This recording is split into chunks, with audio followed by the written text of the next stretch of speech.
الحمد لله وحده والصلاة والسلام على من لا نبي بعده أما بعد فأعوذ بالله من الشيطان الرجيم بسم الله الرحمن الرحيم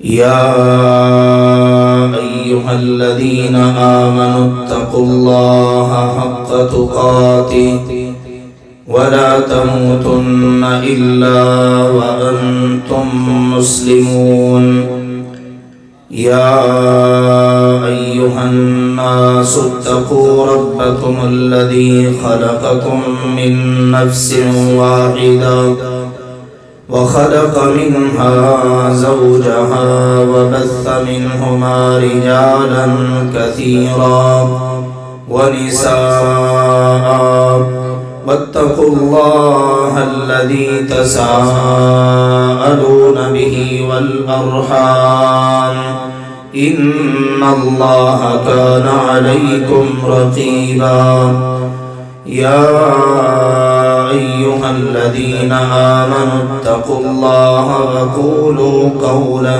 سديدا يصلح لكم أعمالكم ويغفر لكم ذنوبكم ومن يطع الله ورسوله فقد فاز فوزا عظيما وقال تعالى ولقد بعثنا في كل أمة رسولا أن اعبدوا الله واجتنبوا الطاغوت۔ میرے عزیز بھائیوں اور محترم بزرگوں، اللہ تعالیٰ کی طرف سے جتنے بھی رسول اور نبی اس دنیا میں تشریف لائے، سب کی تشریف آوری کا سب سے بنیادی مین مقصد وہ یہ تھا کہ لوگوں کو اللہ تعالیٰ کے علاوہ ہر ایک کی عبادت سے ہٹا کر ایک اللہ کی عبادت پر لگانا ہے، یعنی شرک سے روکنا ہے اور توحید سمجھانا ہے۔ ہر نبی کی دعوت اس کی ابتدا بھی یہیں سے اور اس کی انتہا بھی یہیں پر۔ ہمارے پیارے نبی کریم صلی اللہ علیہ وآلہ وسلم صفا پہاڑی پر پہلی مرتبہ بیان کرنے کے لیے سارے مکہ والوں کو جمع کیا۔ آج تو اللہ تعالیٰ نے بڑی سہولتیں دے دی، علماء کے بڑے بڑے اشتہار چھپتے ہیں اور استقبال کرنے والے بڑے لوگ۔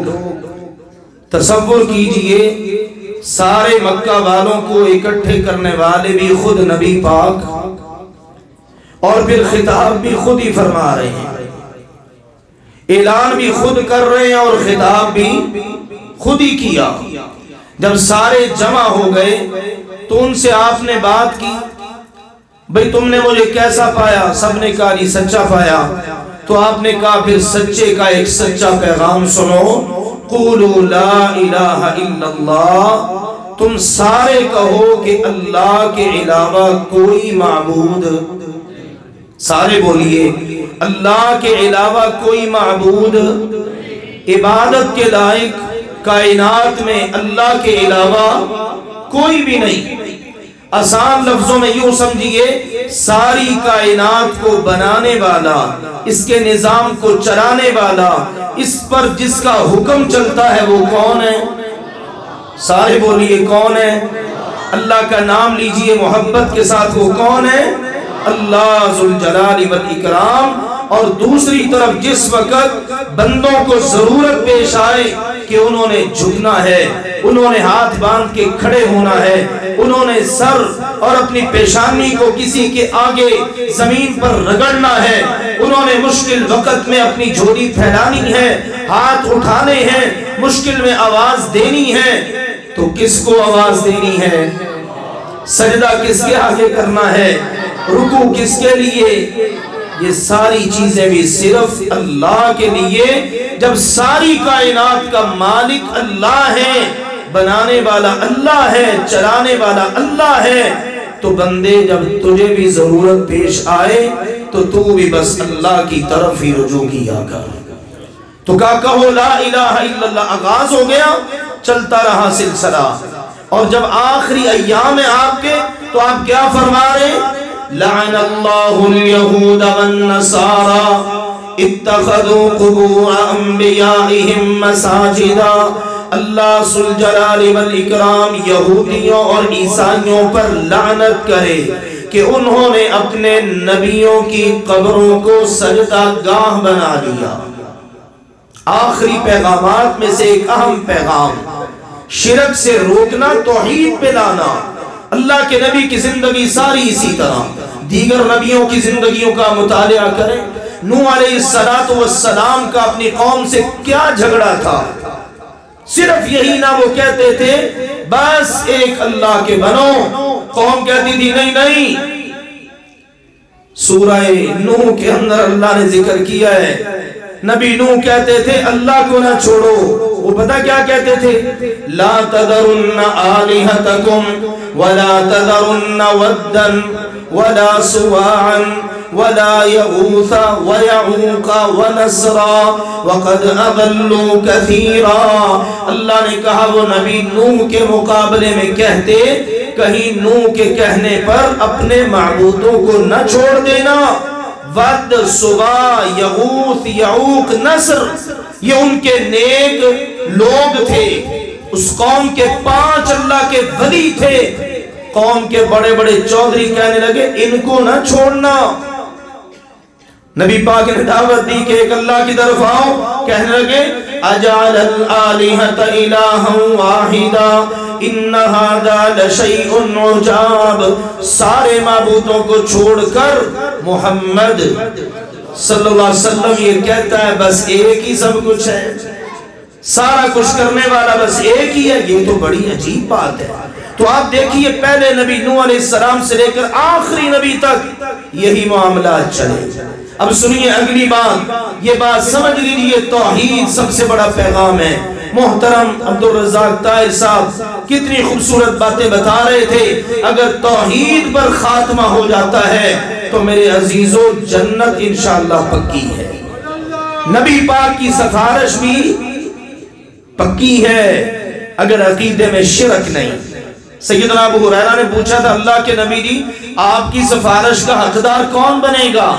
تو آپ علیہ السلام نے فرمایا میری سفارش کا حقدار وہ بنے گا من مات لا یشرک باللہ شیئا، جس کو اس حالت میں موت آ گئی کہ اس نے اللہ کے ساتھ کسی کو شریک نہ بنایا.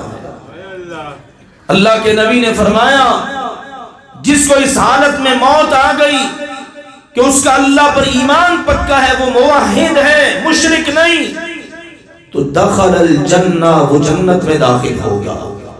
اس لیے میرے عزیزوں، میرے پیاروں، مسلمانوں شرک سے خبردار رہو. اللہ کے نبی صلی اللہ علیہ وسلم نے سیدنا ابو بکر کو پیارے تھے نا، لاڈلے تھے، بڑی قیمتی دعا بتائی. ابو بکر پڑھا کرو اللہم انی اعوذ بکا ان اشرک بکا وانا اعلم وَأَسْتَغْفِرُكَ لِمَا لَا أَعْلَمُ. اللہ میں جان بوجھ کر تیرے ساتھ شرک کروں، میں اس سے تیری پناہ میں آتا ہوں. اللہ اگر انجانے میں شرک ہو جائے تو اللہ مجھے معاف کر دے گا. شرک ایسی نحوست ہے اگر شرک ذرا سا بھی عقیدے میں آ جائے زندگی بھر کے عمل برباد ہو جاتے ہیں. اور توحید ایسی خوبصورت چیز ہے. اللہ تعالیٰ کا فرمان ہے میرے بندے اگر تیرے اتنے گناہ ہوں کہ تو زمین سے آسمان تک کے سارے خلا کو گناہوں سے بھر کر لے آئے لیکن ان گناہوں میں شرک نہ ہو، میں تیرے سارے گناہ ہی معاف کر دوں گا، مجھے کوئی پرواہ نہیں ہے. اس لیے کیا کرنا ہے؟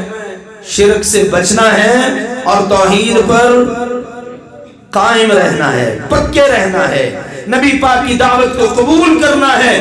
اسی توحید کے لیے کہا امرت ان اقاتل الناس حتی یشہدوا اللہ الہ الا اللہ، مجھے حکم ہے میں لوگوں سے لڑوں۔ پہلی امتوں کا نظام اللہ نے بدل دیا۔ پہلی امتیں اگر رسول کا مقابلہ کرتی، بات نہ مانتی تو عذاب آتا۔ آسمان سے عذاب آ گیا، زمین سے آیا، زلزلہ آیا، بارش ہو گئی، پتھروں کی بارش ہو گئی، طوفان آ گیا، زوردار آواز بلند ہوئی، ساری قوم تہس نہس۔ اب نظام بدلا۔ اب نظام کیا ہے؟ اللہ نے کہا جو نہیں مانتے، توحید کا راستہ روکتے ہیں، دعوت دو، پھر بھی مقابلے میں آتے ہیں، اسلام کا راستہ روکتے ہیں، تو مسلمانوں قاتلوہم یعذبہم اللہ بأیدیکم ویخزہم وینصرکم علیہم۔ مسلمانوں اب تم اللہ کا لشکر ہو۔ مسلمان کیا ہیں؟ اللہ کا لشکر۔ بولیے سارے کیا ہیں ہم سارے؟ جو اللہ کے لشکر میں وہ بولے ہم سب کیا ہیں؟ انما ولیکم اللہ ورسولہ والذین آمنوا فإن حزب اللہ۔ اللہ کا لشکر، اللہ کی پارٹی، اس پارٹی کا کمانڈر ان چیف کون ہے؟ اللہ۔ اور زمین پہ اللہ کا رسول اور سارے ایمان والے یہ اللہ کے سپاہی ہیں، یہ ہے اللہ کا لشکر۔ اور اللہ کے لشکر نے اب کیا کرنا ہے؟ قاتلوہم یعذبہم اللہ بأیدیکم۔ اللہ نے کہا اب تم نے میرے اور میرے رسول کے اور اپنے دشمنوں سے لڑنا ہے۔ راستہ روکے تو لڑنا ہے، قتال کرنا ہے۔ اللہ اب تمہارے ہاتھوں سے ان کو عذاب دے گا۔ قرآن کی بات، یعذبہم اللہ بأیدیکم، یہ تمہارے ہاتھ ہیں جن ہاتھوں سے اللہ کافروں کو عذاب دے گا۔ کتنے وہ خوش نصیب ہیں کہ جن کے ہاتھ آج اللہ کے دشمنوں پر عذاب کا کوڑا بن کر برسے، وہ اللہ کے لشکر کے لوگ ہیں۔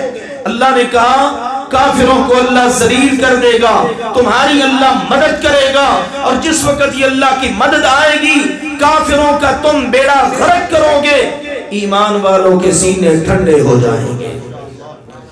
کیوں جی امریکہ کی شکست پہ ٹھنڈے ہوئے کہ نہیں؟ بولو یار اب تو خوشی ہونی چاہیے۔ نعرہ تکبیر، سبیلنا سبیلنا، سبیلنا سبیلنا، سبیلنا سبیلنا۔ امریکہ کا ایک علاج، الجہاد الجہاد۔ امریکہ کا ایک علاج، انڈیا کا ایک علاج، نعرہ تکبیر۔ امریکہ کی شکست پر سینے ٹھنڈے ہوئے کہ نہیں؟ اگر ہوئے تو پھر سینے ایمان والے ہیں، کیونکہ یشفی صدور قوم مؤمنین۔ کافروں کی شکست پر مومنوں کے سینے ٹھنڈے ہو جائیں گے، اور کافر انگلیاں چبائیں گے غصے سے۔ یہ بنا کیا ہمارے ساتھ؟ پاکستان کے اندر OIC کا اجلاس ہوا، دنیا بھر کے مسلمان ممالک کا۔ یہ ابھی پچھلے دنوں کافروں کے کان کھڑے ہو گئے، وہ کہتے تھے اس خطے کی سپر پاور بننا تھا انڈیا نے، یہ پاکستان کیا کر رہا ہے؟ پھر ان کو سمجھ آ رہی ہے کہ پاکستان جو کر رہا ہے، پاکستان دکھاتا دائیں طرف سے ہے اور مارتا اس طرح سے ہے کہ پتہ بھی نہیں چلتا۔ انڈیا نے کہا تھا نا کہ جناب ہم کیا کریں گے؟ سرجیکل سٹرائک کریں گے۔ پھر آئے تو پھر کیا کر کے گئے؟ انہوں نے وہ جو اپنا بھگوڑا تھا پکڑا ہوا، ان کا جو پائلٹ پچھلے دنوں اس کو جناب انہوں نے انعام دیا ہے۔ یہ ہے انڈیا کے اندر۔ اور اللہ تعالیٰ کی قدرت دیکھو، پتہ ہے آپ کو پچھلے دنوں انڈین آرمی کا چیف مرا ہے ہیلی کاپٹر کے اندر، فضا سے آگ لگی اور کلا بازیاں کھاتا وہ نیچے آیا، پھر بھی اللہ نے موت نہیں دی۔ وہ یہاں اٹھا کر اس کو چادر میں ڈال کے اس کے فوجی لے جا رہے ہیں، اور اللہ نے اتنا ذلیل کیا۔ وہ ملعون کہا کرتا تھا کشمیریوں کا میں حال یہ کروں گا کہ ان کی نسل بدل دوں گا، کشمیریوں کو پہچاننے کے لیے ڈی این اے کروانا پڑے گا۔ واہ میرے اللہ، تو نے کیا منظر دکھایا!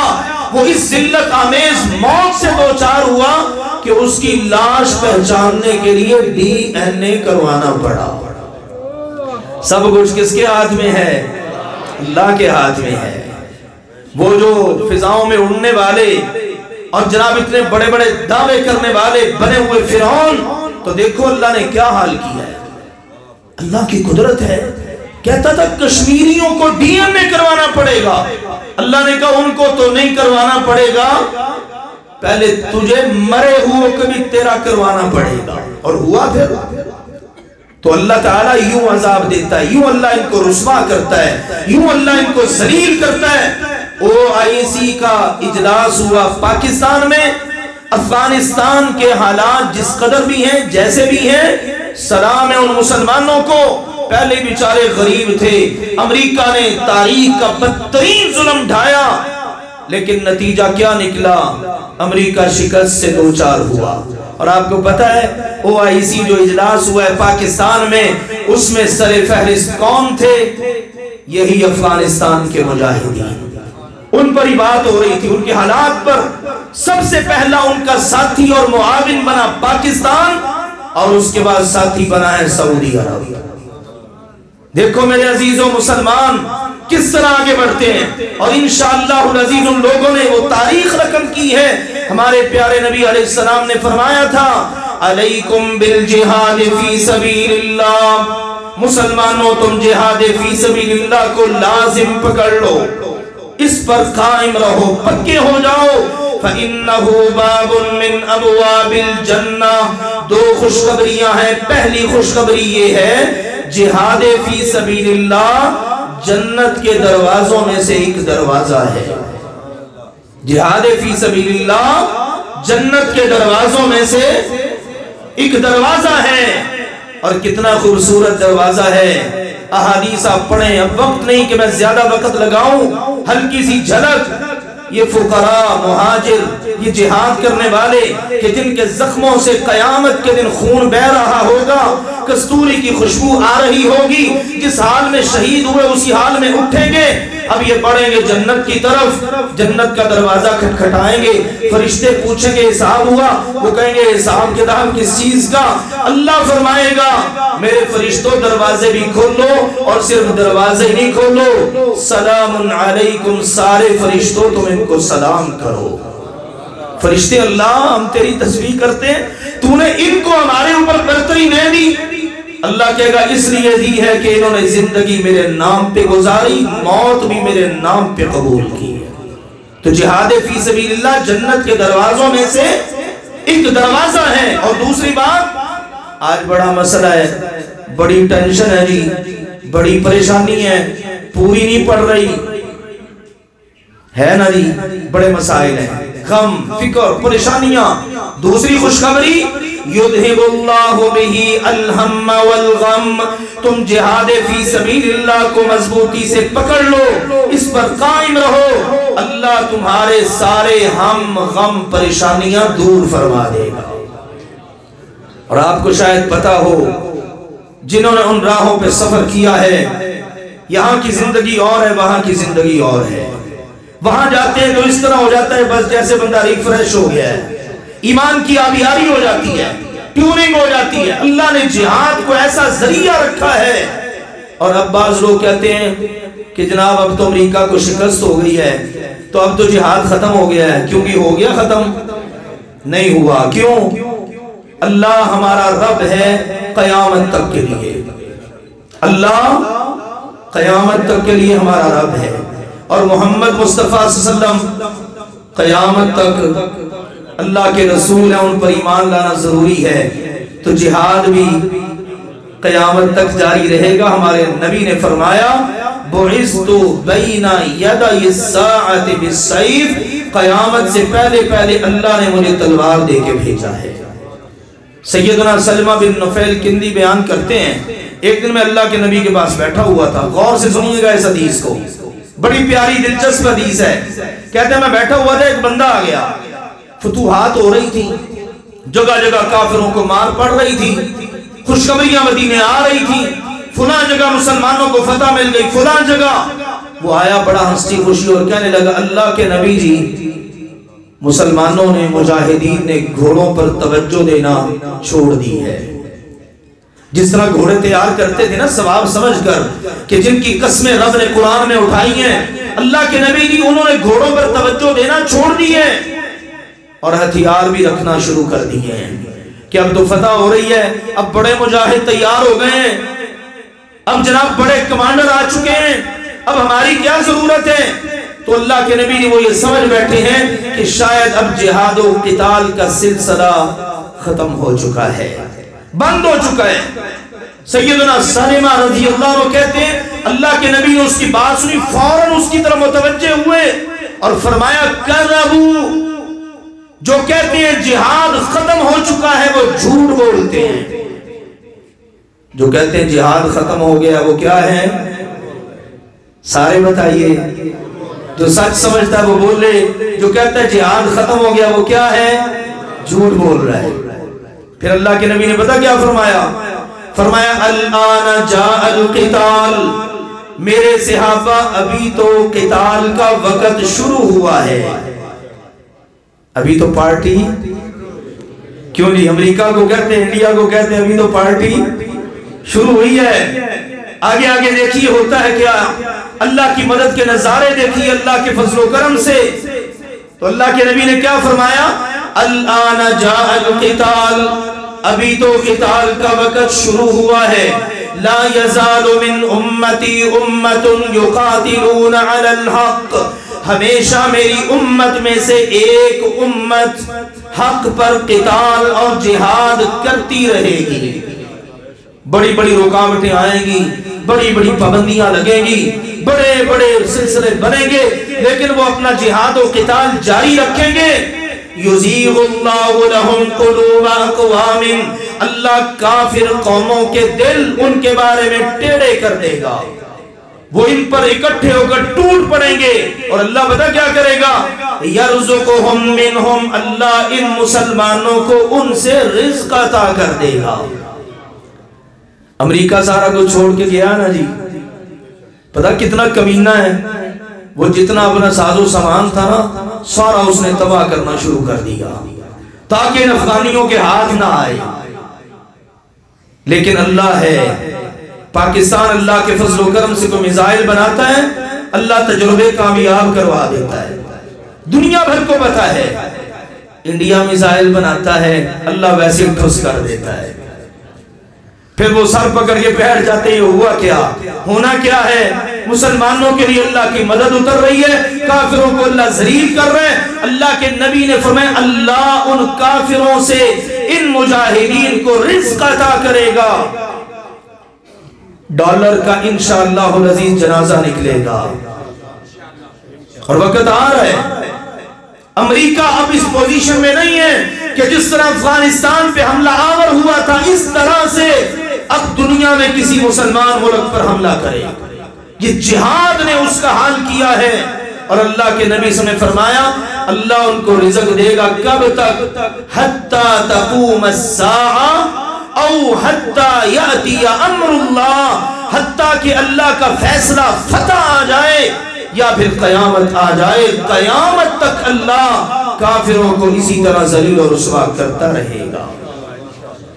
میرے عزیزوں، ہمیشہ تمنا رکھا کرو کہ اللہ موقع ملے تو ہم تیری راہ میں جہاد کریں گے، اللہ ہم ہر وقت تیار ہیں تیری راہ میں جہاد کے لیے، کیونکہ تیرے نبی نے جہاد کیا ہے، اور ہمارے نبی نے ہمیں بتایا من مات ولم یغزو ولم یحدث به نفسا، جس کو موت آ گئی نہ اس نے جہاد کیا نہ جہاد کی تمنا کی، فرمایا مات علی شعبۃ من النفاق، وہ ایمان پر نہیں منافقت پر مرے گا۔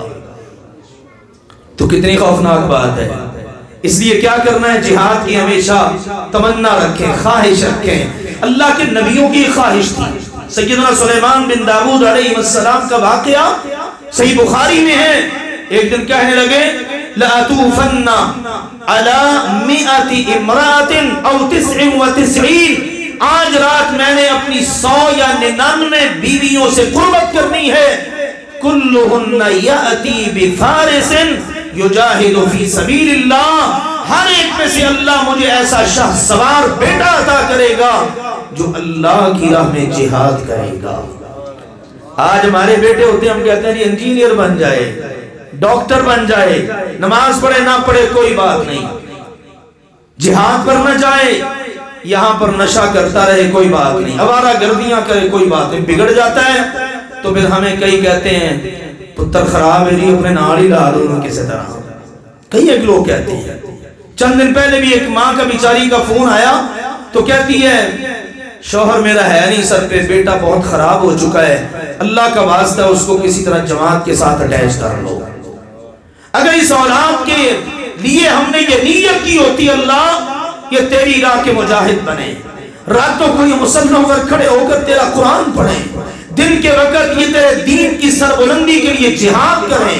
مجاہد کی یہی تو زندگی ہوتی ہے. تو میرے عزیزوں آج ہمیں یہ خوفناک دن نہ دیکھنے پڑتے. خوبصورت حدیث مبارکہ کو ذکر کر رہے تھے عبدالرزاق طاہر صاحب. اللہ کے نبی نے فرمایا ایک وقت آئے گا کہ میری امت پر کافر ٹوٹ پڑیں گے اور میری امت ذلیل و رسوا ہو جائے گی. کیوں؟ ترکتم الجہاد، اس لیے کہ میری امت جہاد چھوڑ بیٹھے گی. تو اللہ کے نبی کی ذلت کیسے دور ہوگی؟ فرمایا لا ينزعه حتى ترجعوا الى دینکم. اللہ اس وقت تک ذلت ختم نہیں کرے گا جب تک تم اپنے دین یعنی جہاد پر واپس نہیں آ جاؤ گے. آج دیکھ لو افغانستان کے مجاہدین اللہ نے کس قدر ان کو عزتیں عطا فرمائی ہیں. آج وہ الحمدللہ اس بات کی طرف بڑھ رہے ہیں کہ افغانستان کے اندر باقاعدہ واقعتاً اسلامی ریاست بنائی جائے جہاں پر قرآن کا قانون نافذ ہو اور دنیا کو دکھایا جائے. کبھی دیکھو آپ کو پتہ ہے پچھلے دنوں وہاں پر بھی ایسے واقعات ہوتے رہتے ہیں. ایک بچی کا اغوا ہوا، سارے کے سارے ڈاکو پکڑے گئے، کیس نہیں چلا، عدالتیں نہیں لگی، جرم ثابت ہوا، فوری طور پر انہوں نے ان سارے ڈاکوؤں کو سزا دی اور ان کو پھانسیوں پر چڑھا دیا. نتیجہ کیا نکلا؟ پورے افغانستان میں امن قائم ہو گیا. یہ ہے وہاں کا نظام. اور یہاں پر آپ جانتے ہی ہیں پچھلے دنوں وہ جناب بڑے واقعات آ جاتے ہیں. بعض اوقات دادے نے کیس کیا ہوا تھا، دادا بھی فوت ہو گیا، آگے اس کا بیٹا بھی فوت ہو گیا، آگے جا کر پوتا آیا، اس نے کیس لڑا تو تب جا کے فیصلہ ہوا ہے. جہاں پر یہ سلسلے چل رہے ہیں اور وہاں پر یہ ہے اللہ کے نبی علیہ السلام کی مبارک سنت کو جن لوگوں نے زندہ کیا. میرے عزیزو الحمدللہ آج وہ کام جاری و ساری ہے. الحمدللہ آنے والے وقت میں اللہ تعالی مزید خوشخبریاں دینے والا ہے انشاءاللہ العزیز. آپ دعا کیا کریں اللہ کے فضل و کرم سے. وہ کیا کہتے ہیں؟ پلٹ کر جھپٹنا، جھپٹ کر پلٹنا، آگے کیا ہے؟ لہو گرم رکھنے کا ہے ایک بہانہ. اللہ کے فضل و کرم سے پلٹ رہے ہیں. بہت ساری چیزیں ہوتی ہیں جو انڈر دی ٹیبل ہوتی ہیں نا، وہ سب کے سامنے تو بیان نہیں نہ ہو پاتی، لیکن اللہ کو تو پتہ ہی ہے نا سارا کچھ، کہاں پر کس نے کیا کردار ادا کیا، کیا ہو رہا ہے، کیا ہونے جا رہا ہے. الحمدللہ اللہ کے فضل و کرم سے رونقیں بہار ہونا شروع ہو چکی ہیں. مرکز القادسیہ کے اندر رات بھی ایک تربیتی نشست تھی. اس سے پہلے علماء و مشائخ کنونشن ہوا اور الحمدللہ آنے والے ہفتے کو بھی انشاءاللہ وہاں پر تربیتی نشست ہے جس میں ماشاءاللہ پروفیسر حافظ عبدالرحمن مکی صاحب کا خطاب ہوتا ہے، نصر جاوید صاحب خطاب کرتے ہیں، دیگر بزرگوں کے بیانات ہوتے ہیں. تو آنے والے ہفتے کو انشاءاللہ عشاء کے بعد ہمارے اس علاقے کی مرکز القادسیہ میں تربیتی نشست ہے. رات میں وہاں گیا تھا، الحمدللہ رونقیں دیکھی، مسجد بھی کھچا کھچ بھری ہوئی ہے اور باہر بھی جناب گاڑیوں کی اور بسوں کی لائنیں لگی ہوئی ہیں اور اندر بھی جناب گہما گہمی ہے. اللہ تیرا شکر ہے کہ جس نے دوبارہ پھر سے رونقیں بحال فرما دی. لیاقت بلوچ صاحب کو دعوت تھی علماء مشائخ کنونشن کی. شیخ یعقوب صاحب بتانے لگے کہ وہ ظہر کی نماز سے پہلے ہی آگے، ظہر کا وقت تھا. تو ان سے پوچھا، کہنے لگے اصل میں میری ایک مصروفیت تھی، آپ کی طرف سے دعوت ملی تو میں نے کہا قادسیہ ایک مدت کے بعد جانا ہو رہا ہے، میں تو حقیقت میں قادسیہ میں آنے کے لیے اداس ہوا بیٹھا تھا، تو میں نے کہا مصروفیت میں جانا ہے تو کیوں نہ قادسیہ سے ہو کے جاؤ۔ تو میرے عزیزو یہ اللہ نے محبتیں ڈالی ہیں اپنے بندوں کے دلوں میں، تو اللہ کے بندے جہاد کریں، دعوت دیں، خدمت کا کام کریں، سیاست میں قدم رکھیں۔ اللہ کے دشمنوں کو یہ برداشت نہیں ہے، کہتے نہیں ان پر پابندی لگاؤ، ان پر جناب مقدمے بناؤ، ان کے فنڈ بند کرو، ان کو جینے کا حق نہ دو۔ لیکن بات یہ ہے زمین بھی اللہ کی ہے، حکم بھی اللہ کا چلتا ہے، اور اللہ دیکھو پھر اسی طرح سے یہ قافلے بنا رہا ہے۔ انشاءاللہ جہاد تو قیامت تک جاری و ساری رہنا ہے۔ ہم تو وہ لوگ ہیں جو شہداء کے ورثاء ہیں، 10,000 شہداء کا بلکہ اس سے بھی زیادہ شہداء کا خون ہے۔ تو آج اللہ کے فضل و کرم سے ہم یہ کہتے ہیں جہاد سے پیچھے رہنے کا تو تصور بھی نہیں ہو سکتا۔ جہاد تو ہماری زندگی ہے، جہاد تو ہماری سیاحت ہے، کیونکہ ہمارے نبی نے کہا جہاد تو ہمارا اڑنا بچھونا ہے، نبی منہجی دعوت ہے، یہ جہاد ہے۔ تو جہاد انشاءاللہ قیامت تک جاری و ساری رہنا ہے، اور ہم سب نے انشاءاللہ العزیز عزم بھی رکھنا ہے، نیت بھی رکھنی ہے، کیونکہ افضل مومن وہی ہے جو اللہ کی راہ میں اپنے جان و مال کے ساتھ جہاد کرتا ہے۔ تو میری دعوت ہے انشاءاللہ آج سے ہی آپ نوٹ کر لیں، آنے والا جو ہفتہ ہے اس ہفتے کو انشاءاللہ ہم سب نے عشاء کی نماز مرکز القادسیہ میں ادا کرنی ہے۔ کہاں ادا کرنی ہے؟ سارے کہیں کہاں ادا کرنی ہے؟ ذرا ہاتھ بھی کھڑا کر لیں، ماشاءاللہ سارے کھڑا کر لیں، سارے، کوئی نہیں، تھوڑا سا وقت ہوتا ہے۔ میرے عزیزو دیکھو ہم نے دیکھا بہت سارے لوگوں کو یہ دعوت کے لیے تبلیغی جماعت، ان کے جو اچھے کام ہیں اللہ تعالیٰ قبول کرے، کمیاں کوتاہیاں اللہ سب کی معاف کرے، ہر کوئی اپنے تئیں کر رہے ہیں۔ تبلیغی جماعت کے لیے اچھے بھلے کاروباری مصروف لوگ دیکھا ہے آپ نے، 40 دن نکال لیتے ہیں، 40 دن نکال لیتے ہیں، 3 روز نکالنا تو مسئلہ ہی کوئی نہیں۔ کئی ایک لوگ ملاقات ہوتی، وہ نہیں کہاں ہے حاجی صاحب، حضرت صاحب، وہ کہتے ہیں وہ جماعت کے ساتھ گئے ہوئے ہیں 3 دن کے لیے۔ لوگ اپنا سب کچھ چھوڑ کے چلے جاتے ہیں، اور یہاں پر الحمدللہ خالص کتاب و سنت کی دعوت و جہاد کا منہج، اس میں 3 روز سہ روزہ نہیں، 21 دن نہیں، اس میں کیا ہے صرف 3 سے 4 گھنٹے۔ عشاء کی نماز وہاں پڑھنی ہے، 11:30 12 بجے پروگرام مکمل، اور اس کے بعد آپ نے اپنے گھروں میں واپس آ جانا ہے۔ تو میرے عزیزو باہر بھی تو ہمارا وقت لگ ہی جاتا ہے نا، تو انشاءاللہ ہم نے خود بھی تیاری کرنی ہے، دوستوں کو بھی، اور وہاں انشاءاللہ ہمیں پتہ چلے گا جماعت کی موجودہ صورتحال کیا ہے، پاکستان کا کردار کیا ہے، مجاہدین کی اس وقت صورتحال کیا ہے، یہ ساری چیزیں انشاءاللہ ہم وہاں سماعت کریں گے۔ میں نے جو کہا آپ سب نے سنا، اللہ مجھے اور آپ سب کو عمل کی توفیق عطا فرمائے۔ وآخر دعوانا ان الحمدللہ رب العالمین۔